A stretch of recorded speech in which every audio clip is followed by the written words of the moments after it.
Datang di channel YouTube kami. Pada kesempatan hari ini saya ingin membahas sedikit tentang penyelesaian soal-soal yang ada di SIMAK UI tahun 2018 ya.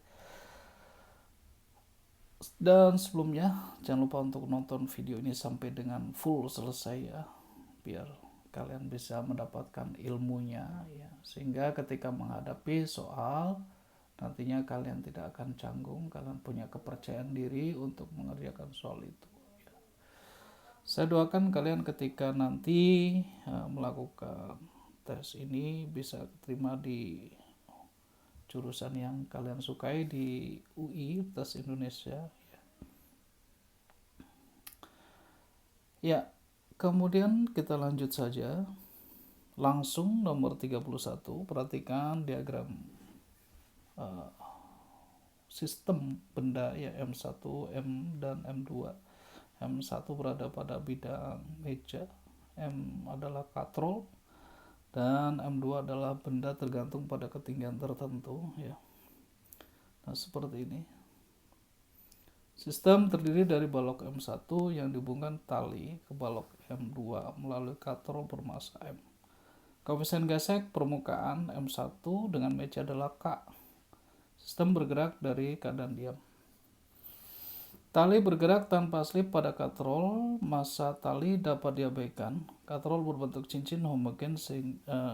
Pertanyaannya adalah energi katrol M setelah sistem bergerak T ya. Jika percepatan gravitasi adalah G.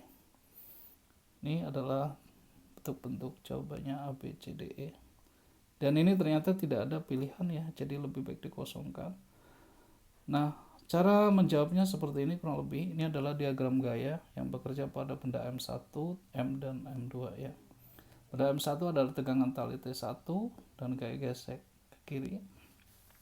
Katrol ada tegangan tali Tm1 dan Tm2 dengan percepatan rotasi alfa. Dan M2 ada tegangan tali T2 dan ada berat ke bawah M2G sebenarnya. Oke, kita langsung. Ini adalah percepatannya. Percepatan adalah selisih tegangan tali ya. Dibagi dengan M1 M2 plus K kali M. K ini adalah konstanta momen inersia ya. Nah, ketika kita masukkan ke dalam persamaan ini ya, percepatan yang tadi ya, dan kita pisahkan G-nya keluar ya, di baris kedua dikali G, dan masukkan ke dalam gerak linear ya dengan percepatan A.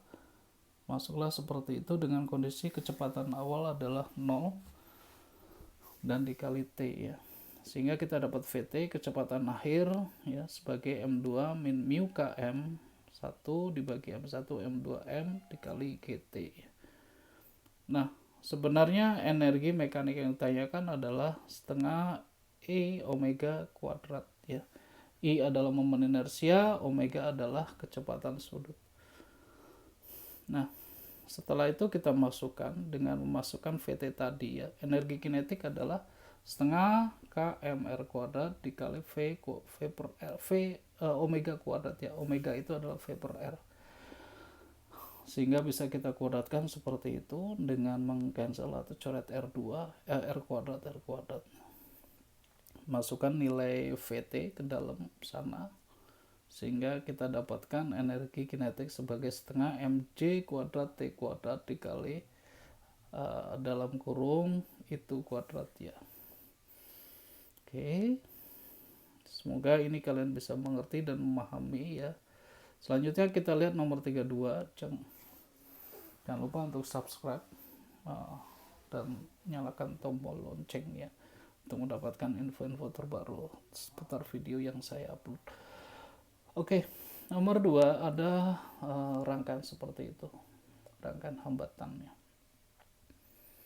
Sistem hambatan terdiri dari 2 buah hambatan masing-masing 4 ohm, 2 buah hambatan masing-masing 6 ohm, hambatan 2 ohm dan 7 ohm, dan 8 ohm seperti gambar. Hambatan pengganti sistem tersebut berapa? Ini yang mudah sebenarnya, kita sederhanakan aja ya. Yang seri dulu kita sederhanakan. Ya, kita lihat bisa seperti ini. Nah, ya, penyederhanaannya adalah seperti ini. 8 ohm ini adalah yang tadi 2 dengan 6 ohm ya. Kemudian paralel dengan 8 di titik BC itu bisa kita dapatkan adalah 8 bagi 2 aja, 4. Jadi B dan D itu 4 tambah 2, 6. Sehingga ada sistem paralel 6 ohm, 6 ohm, 3. Ya, jadi 6 ohm bagi 3 aja, 2 ohm. 2 ohm kemudian seri dengan 7. Jadi 7 tambah 2, 9. Ya, jawabannya 9 ohm ya. Nomor 33, nah, perhatikan diagram gambar di bawah di sana ya. Sebelum lanjut jangan lupa untuk subscribe, like, dan komen, juga share kepada teman-teman kalian. Saya doakan kalian dan teman-teman kalian bisa masuk di UI ya, sebagai mahasiswa jurusan yang kalian favoritkan.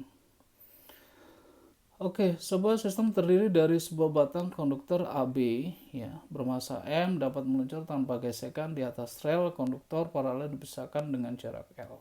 Ujung-ujung rel dihubungkan sebuah hambatan R sehingga membentuk sebuah loop. Lihat gambar ya. Jika loop berada di dalam medan magnet seragam B, arah tegak lurus bidang loop masuk gambar. Mulai T sama dengan 0, batang AB ditarik ke kanan dengan gaya konstan F0. Ya. Kelajuan akhir batang AB adalah berapa? Ya, ini seperti ini. Batang AB ditarik dengan gaya F0 ya. Pada medan magnet B ya, terdapat hambatan R. Ini cuma menurunkan rumus ya. Jawabannya C. Ya, ini gunakan rumus gaya Lorentz pada kawat bergerak. Gaya Lorentz itu ada 2 ya. Oke, ada 3. F itu sebagai BIL, ada F sama dengan BQV, dan ada F per L ya. Yang min 0 I1 I2 per 2 pi A. Nah, dengan memasukkan F sebagai BLV, kita dapatkan volume F sebagai F0 itu ya, kuadrat dikali L kuadrat dikali V per R ya. Sehingga kita dapatkan V itu putar balik ke sana sebagai F0R dibagi B kuadrat kali L kuadrat ya, jawabannya C. Selanjutnya jangan lupa untuk subscribe di sini ya.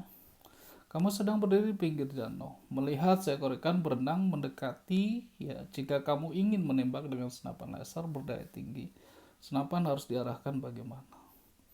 Jawabannya B. Lebih ke bawah dari posisi ikan ya, karena indeks bias air itu lebih besar, maka air terlihat seperti dekat dengan kita. Maka kita harus memposisikan lebih bawah dari posisi ikan. Nah, ini gambaran secara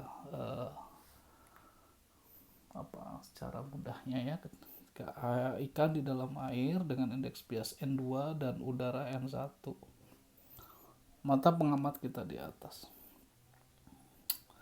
Oke. Nomor 35 ya. Kita lanjutkan lagi. Seorang pekerja menggunakan pita pengukur yang terbuat dari baja dengan koefisien W panjang alfa 1,2 10 pangkat min 5 Kelvin min 1. Pita tersebut memiliki panjang 50 meter pada temperatur 20 derajat Celcius ya. Pada siang hari dengan temperatur 35,7 derajat Celcius, pekerja membawa pengukuran sebesar 35,794 meter. Panjang yang terukur sesungguhnya adalah berapa? Berarti ini pita pengukurnya itu mengalami pemuaian ya. Nah, semua jawaban 35 sekian ya, 9,8, 7,6 ataupun 5. Kita lihat pembahasannya ya. Iya. Gunakan saja rumus biasa ya, pemuaian benda padat. Delta L sama dengan L0 alfa delta T. L0 1 meter. Alfa adalah 12 10 pangkat min 6, tapi kita turunkan ke bawah ya. Dan kemudian delta T adalah 15,7 atau 157 per 10. Dapat 1,884 kali 10 min 3. Maka panjang 1 meter pada penggaris menjadi 1,001884 meter karena pemain. Nah, kemudian kita cari panjang benda sesungguhnya ya. Kita bagi 37,5 dibagi dengan 1,001884. Didapatlah 35,72 sekian. Atau kita dekati sebagai 35,7 meter ya. Agak susah ini kalau tidak menggunakan kalkulator ya. Jadi kalian harus siap sedia dengan perhitungan sebisa mungkin, sekilat mungkin ya, tapi tepat. Cepat tapi tepat ya. Oke, jangan lupa untuk subscribe ya. Bagikan ini kepada teman-teman kalian. Mudah-mudahan ini bermanfaat ya. Nomor berikutnya ya, nomor 36. Unsur radioaktif kobalt ya kuprum 6429 dengan waktu paruh 13 jam. Bilangan Avogadro Na 6 kali 10 pangkat 23 mol. Radioisotop kuprum sebanyak 8 gram memiliki aktivitas berapa? Gunakan lambda sebagai 0,64 per T ya, dengan T adalah waktu paruh. Ya, ini tentang waktu paruh. Satuannya adalah becquerel ya. Sama ini juga pernah saya bahas dalam video saya sebelum ini ya, dengan menggunakan papan tulis ya. Nah, ketika menggunakan papan tulis relatif lebih sedikit yang saya bahas ya. Nah, kesempatan ini semua soal ingin saya paparkan dengan pemaparan screen view ini. Mudah-mudahan kalian bisa mengerti, paham ya. Jika tidak mengerti, tuliskan aja di kolom komen ya. Oke, jawabannya D. Gunakan rumus aktivitas unsur bahwa A sama dengan N kali lambda ya. N adalah jumlah partikel ya, N besar. Jumlah partikel sama dengan jumlah mol dikali bilangan Avogadro. Lambda tadi 0,64 per T. Mol adalah gram per mr ya. Gramnya 8, mr-nya 64 dikali bilangan Avogadro 6 kali 10 pangkat 23 dikali tetapan peluruhan 0,64 per 13. Hitung kita dapat 36,910 pangkat 20. Dan ini sebenarnya tidak yakin ya, karena hanya pendekatan saja ya, kurang lebih 35,1 10 pangkat 22 becquerel pendekatannya. Sama seperti nomor sebelumnya. Ini kalian harus pandai menghitung, karena ketika simak UG tidak boleh menggunakan kalkulator. Jadi harus ada kiat-kiat khusus kalian belajar untuk mengkalkulasikan tanpa menggunakan kalkulator. 37 ya. Jangan lupa untuk subscribe sekarang ya. Tekan tombol subscribe. Nanti kita akan lanjutkan lagi. Tekan tombol like dan bunyikan lonceng notifikasi.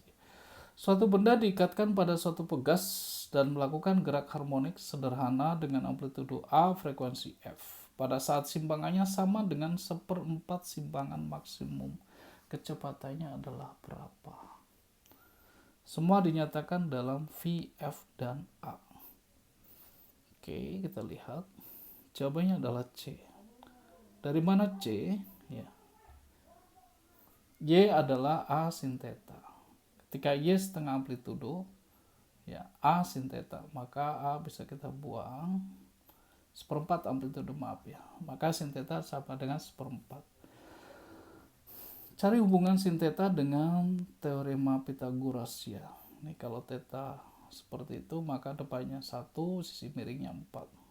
Jadi sisi sampingnya adalah akar dari 4 kuadrat dikurang 1 ya. 16 dikurang 1 akar 15. Dan kemudian akhirnya V itu adalah omega kali cos theta ya. Ini rumus ya, rumus utama.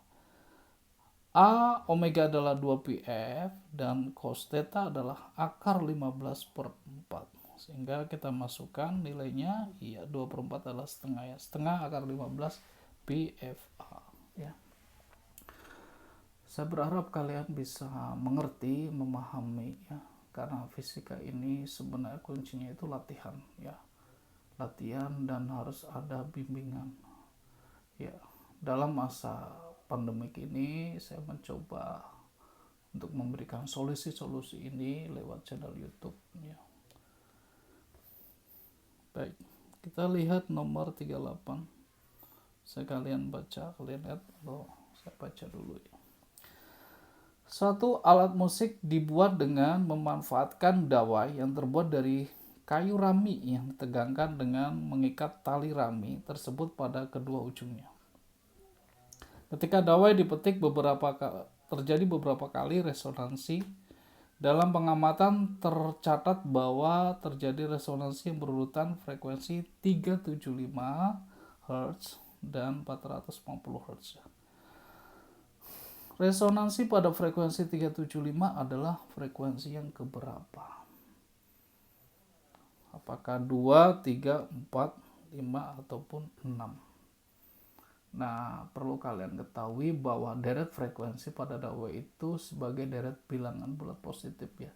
1, 2, 3, 4, dan seterusnya. Artinya seperti N plus N, kemudian N plus 1, kemudian N plus 2, kemudian N plus 3, dan seterusnya. Kita lihat jawabannya. Iya betul, kalian bisa lihat, saya zoom seperti ini, bahwa perbandingan 375 dengan 450 Hz tadi itu adalah perbandingan frekuensi sebelumnya dan sesudahnya ya.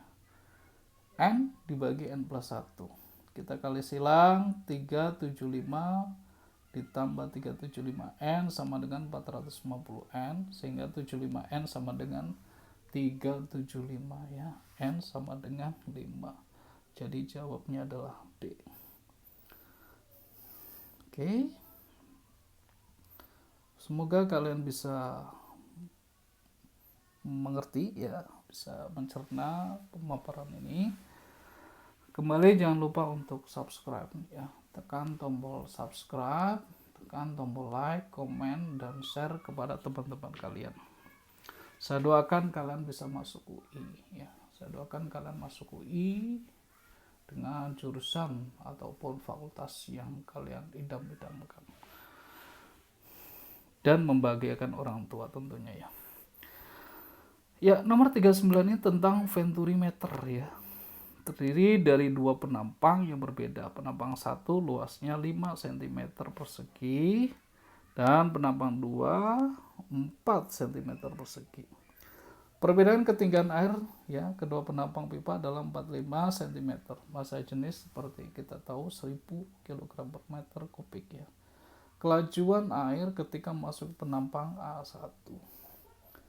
Nah ini sebenarnya gak bisa dijawab.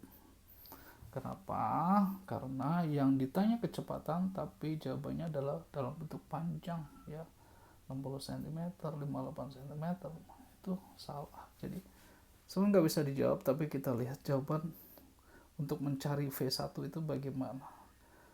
Nah begini ya. Kita menggunakan formula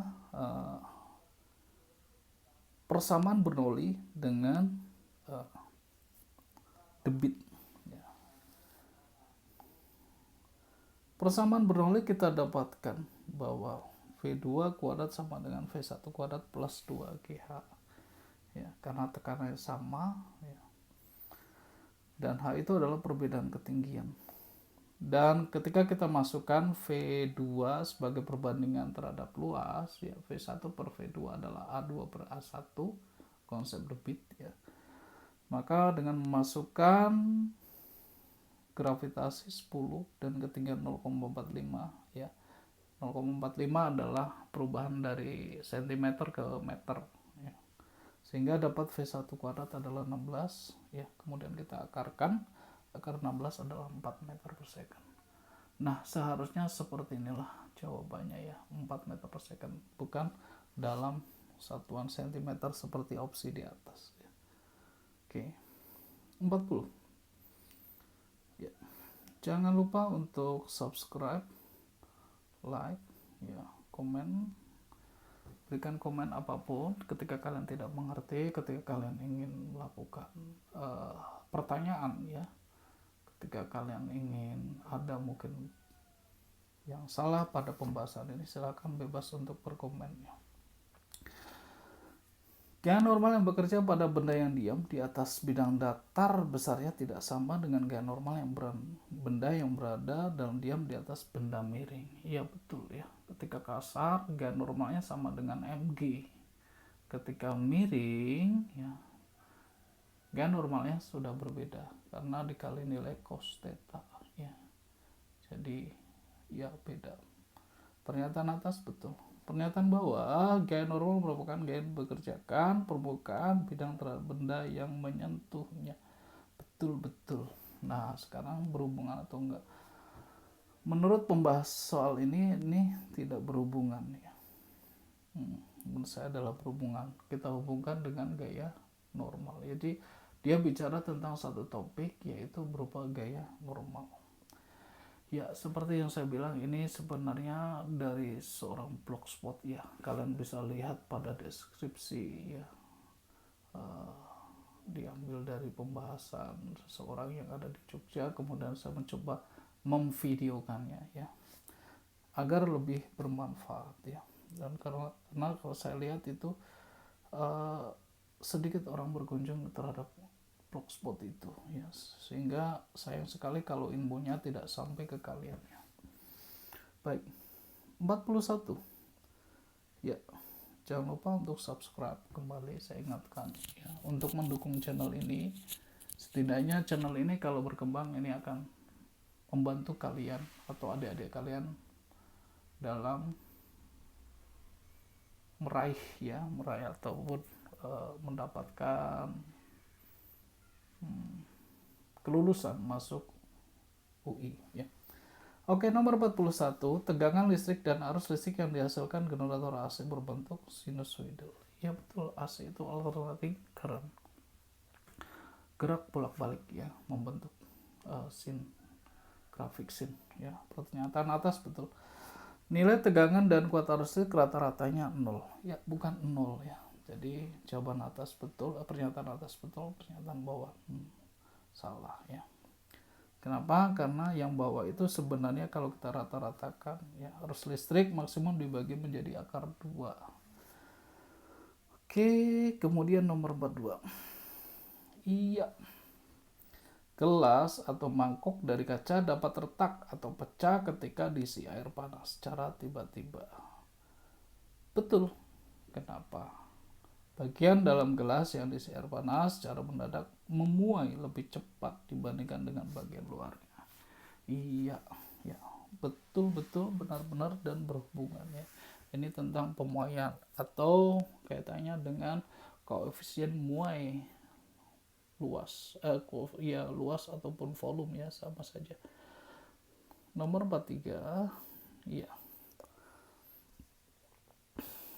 Kembali tentang hitungan. Sebuah mesin pendorong digunakan untuk mendorong benda bermasa 10 pangkat 3 kg.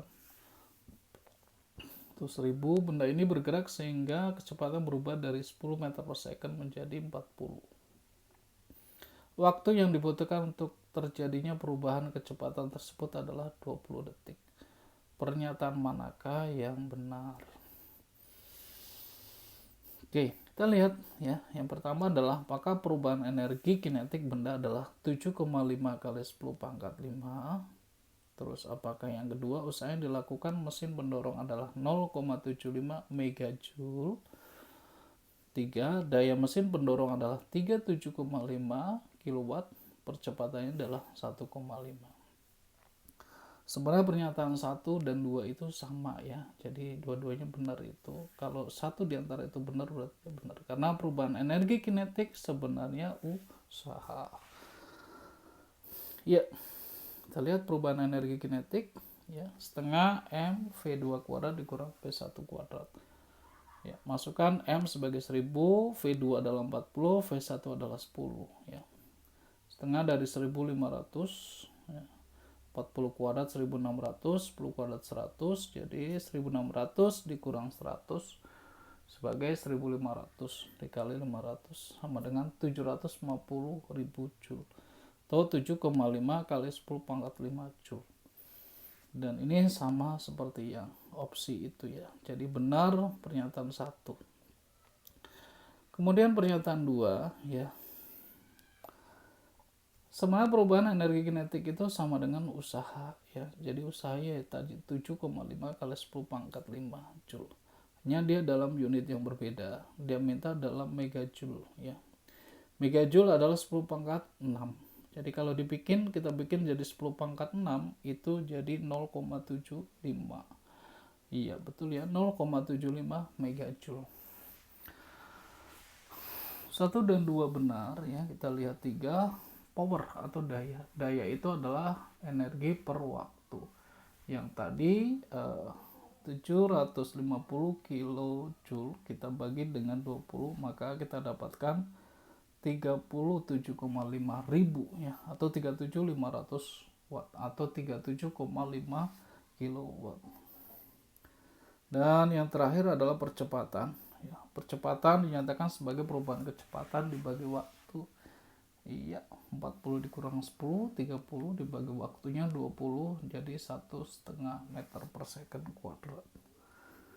Oke. Ya. Nomor 2 terakhir ya, 44 dan 45.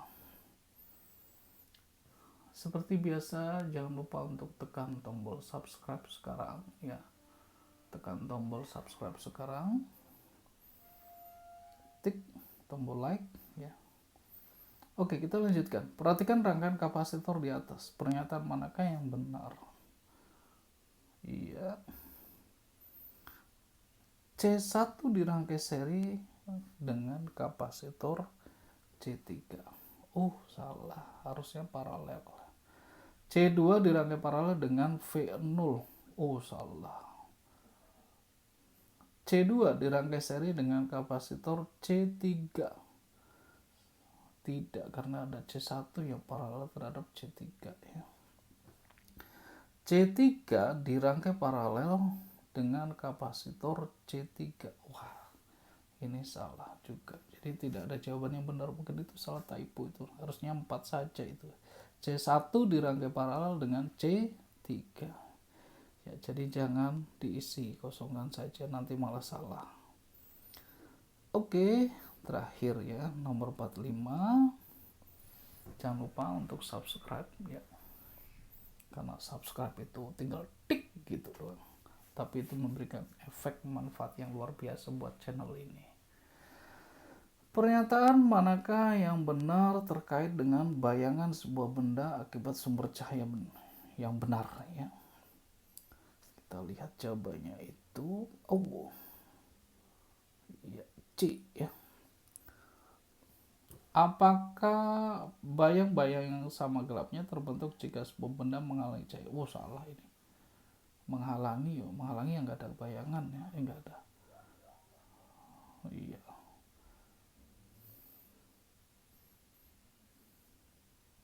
Ya. Apabila sumber cahaya tersebut terhalang, seluruhnya terbentuklah penumbra. Nah ini. Daerah di luar umbra menerima sebagian cahaya, terbentuk penumbra, yaitu bagian kedua bayang-bayang yang terletak di luar umbra dan lebih gelap. Daerah di luar umbra tampak lebih terang, ya betul, daripada di dalam umbra. Iya, jadi jawabannya adalah 1, 2,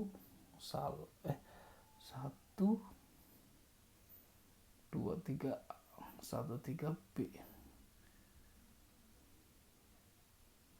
2 dan 4. 1, 2, 3. 1, 3, 2, 4. Ya betul, jadi jawabannya 2 dan 4 yang C ya. Nah penjelasannya adalah seperti ini. Ini adalah ketika yang kuning ini kita anggap sebagai matahari, yang biru adalah bumi ya. Ini sudah jelas seperti kita belajar di SMP ya. Ya, kita mudahnya adalah dengan mengenal soal ini dengan adanya fenomena gerhana ya. Terdapat 2 daerah yaitu umbra dan penumbra. Daerah umrah berada di antara daerah penumbrahnya. Daerah umrah ini sendiri lebih gelap daripada daerah penumbrah. Oke, terima kasih banyak sudah memperhatikan video ini. Jangan lupa untuk subscribe, like, comment, ya, share kepada teman-teman kalian. Seperti yang tadi saya bilang, saya akan doakan kalian untuk bisa masuk UI, ya. Bisa masuk UI, bisa masuk fakultas ataupun jurusan yang kalian idamkan. Baik, terima kasih. Sampai ketemu di lain video. Kalian bisa klik-klik video lainnya, video tentang pembahasan SIMAK UI, SBMPTN, ataupun UMUGM. Terima kasih. Assalamualaikum.